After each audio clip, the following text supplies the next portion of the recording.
आज की कहानी है सन्नाटा। अजय मुंबई का रहने वाला था। शादी के कुछ सालों बाद अजय की पत्नी अजय को तलाक देकर चली गई। उस दिन से अजय ने लोगों से मिलना जुलना बंद कर दिया। उसने अपना घर बेचकर एक वीराने में घर बना लिया जहां वो अकेला रहता था। उसके घर से ठीक कुछ ही दूरी पर एक क्रिश्चियन कब्रिस्तान पड़ता था। यूं कहा जाए कि अजय ने अपना घर ही कब्रिस्तान में बना लिया था तो गलत नहीं होगा। लेकिन पिछले कुछ दिनों से अजय को वहां पर थोड़ा अजीब सा डर महसूस होता था और उसने अपने इस डर के बारे में कब्रिस्तान के चौकीदार डेविड से भी पूछा। डेविड, पिछले कुछ दिनों में इस कब्रिस्तान में मुझे अजीब सा खौफ महसूस हो रहा है, तुमने कुछ नोट किया क्या? अजय के इस सवाल पर डेविड भी डरता हुआ बोला, साहब, पिछले 20 सालों से इस कब्रिस्तान की चौकीदारी कर रहा हूं। मुझे आज तक ऐसा महसूस नहीं हुआ जो पिछले कुछ दिनों में हो रहा है। और आपने भी मुझसे यही बात की। मैं तो खुद आपसे बात बोलने वाला था। पता नहीं क्या होगा, क्या बात है, क्या होने वाला है। इतना बोलकर डेविड कब्रिस्तान में चला गया। रात के सन्नाटे और स्याह अंधेरे में डूबे उस पुराने कब्रिस्तान में कब्रों पर जलती हुई एक आध मोमबत्ती की रोशनी में सूखे पेड़ों की परछाई काफी भयानक और दिल दहला देने वाली आकृति बना रही थी। डेविड कब्रिस्तान में अपनी झोपड़ी में सिगरेट के कश लगाने लगा। उसको यहां करीब 20 साल हो गए थे और इतने सालों में उसे कभी डर नहीं लगा। लेकिन वो अजय की बातों से भी सहमत था। उसे भी करीब 15-20 दिनों से अजीब सा डर लग रहा था। यूं कह लो जब से वो कुछ दिनों के लिए अपने गांव गया था और उससे लौटने के बाद वहां का वातावरण, वहां की आबो हवा कुछ रहस्यमयी और खौफनाक सी हो गई थी। गहराती रात के साथ ही पूरे कब्रिस्तान में खून जमा देने वाली ठंड सी हो जाती है। सूखे ठूंठ हो चुके पेड़ों में छिपे उल्लुओं की डरावनी आवाजों के बीच किसी बच्ची की हंसने की आवाजें गूंज उठती हैं। फिर कुछ अजीब सा शोर उसे सुनाई देता है, जैसे कुछ लोग बातें कर रहे हो। डेविड के दिमाग में अजय की कई बातें चल रही थी कि अचानक वो एक बच्ची के खिलखिला देने वाली हंसी की आवाज से उठ बैठा। उसने अपनी टॉर्च की रोशनी उस ओर फेंकी जहां से हंसने की आवाज आ रही थी। टॉर्च की रोशनी में डेविड ने एक परछाई देखी जो उस कब्र के पास उल्टा बैठकर बातें करती हुई हंस रही थी। ये देखकर डेविड चिल्लाया, कौन है वहां पर? मगर अचानक डेविड के शरीर के सारे रोंगटे खड़े हो गए और खामोशी छा गई।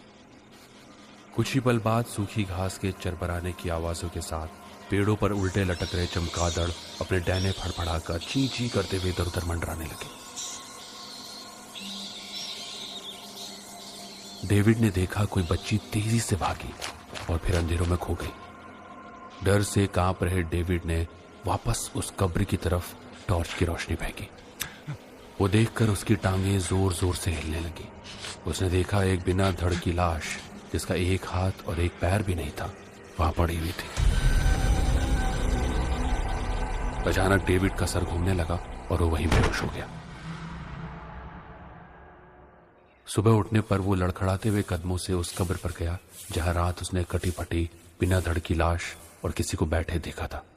ये कोई नई कब्र थी। तभी उसे उस कब्रिस्तान का दूसरा चौकीदार पीटर नजर आया जो उसी के पास चलता हुआ आ रहा था।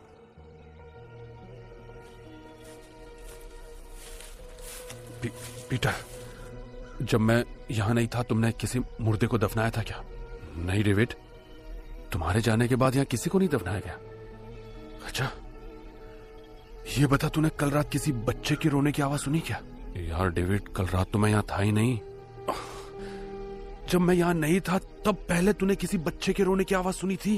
अरे यार डेविड, तुझे कितनी बार कहा थोड़ा शराब कम पिया कर, कम पिया कर। ये सब ज्यादा नशा करने का असर है डेविड, सुधर जा बेबी। इतना कहकर पीटर वहां से चला गया। मगर भयभीत सा डेविड किसी अनहोनी की आशंका से कांपता सीधे अजय के पास गया और रात की सारी घटना उसने अजय को बता दी। अजय सोचता हुआ बोला, डेविड, मुझे तुम्हारी बातों पर यकीन है और शायद इसी वजह से कुछ दिनों से मुझे भी अजीब महसूस हो रहा है। लेकिन अब सवाल यह है कि हमें करना क्या चाहिए। सब मुझे लगता है हमें यह सारी घटना पुलिस को बतानी चाहिए। नहीं डेविड, पुलिस इस मैटर में कुछ नहीं करेगी। पहले तो हमारी बात पर यकीन नहीं करेगी। अच्छा सुनो, आज रात कब्रिस्तान में मैं भी तुम्हारे साथ रहूंगा, ठीक है? अजय रात में डेविड के साथ रुक गया और वही अचानक उस बच्ची के हंसने की आवाज आने लगी। दोनों ने छिपकर जो देखा वो देखकर उनके खून जम गया। ठंड की सिरन भरी लहर उनकी रगों में दौड़ गई।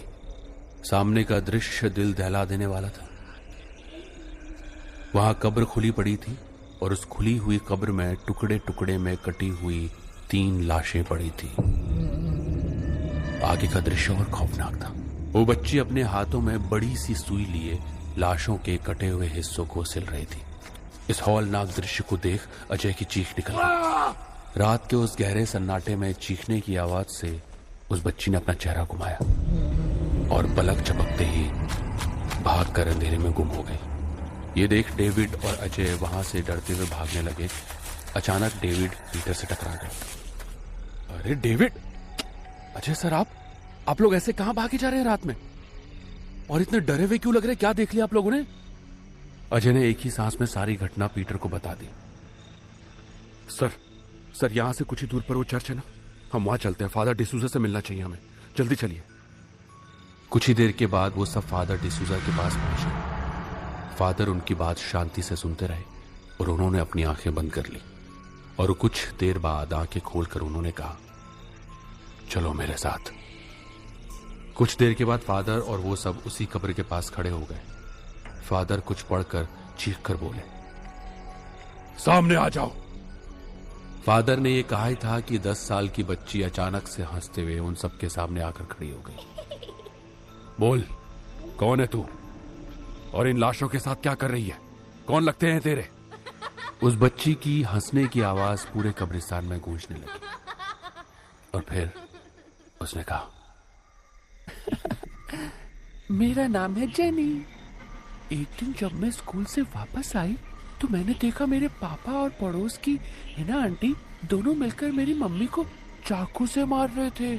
मेरी आंखों के सामने पापा ने हिना आंटी ने मेरी मम्मी के टुकड़े टुकड़े कर दिए और लाश के टुकड़ों को इसी कब्रिस्तान में आधी रात को दफना दिया। और मेरे पापा ने मुझे भी मारने की धमकी दी थी। मैं ये सब देख के बहुत डर गई थी। उसके बाद हर रात मेरे सपने में मम्मी की लाश दिखती है। वो मुझे उठाकर कब्रिस्तान लाती है और फिर मैं यहाँ बैठकर सुई से मम्मी को सिलती रहती हूँ। और देखो, मैंने अपनी मम्मी को पूरा सिल दिया। और पता फिर क्या हुआ? एक दिन मम्मी की सिली हुई लाश हमारे घर आ गई। घर में मैं, पापा और हिना आंटी रहते थे। मम्मी ने हिना आंटी को भी ठीक वैसे ही मारा जैसे उन्होंने मम्मी को मारा था। उनके टुकड़े टुकड़े कर दिए मम्मी ने। उसके बाद पापा की बारी। मम्मी ने नोच नोच कर उन दोनों के छोटे छोटे टुकड़े कर दिए। मैं ये सब कुछ छत से देख रही थी। डर की वजह से मैं छत से गिर गई और मर गई। लेकिन मरने के बाद भी मैं हर रात यहाँ आती हूँ, पापा और आंटी की लाश को सिलती हूँ। लेकिन अगली रात फिर उनकी लाश के टुकड़े टुकड़े मिलते हैं। इतना कहकर वो बच्ची गायब हो गई।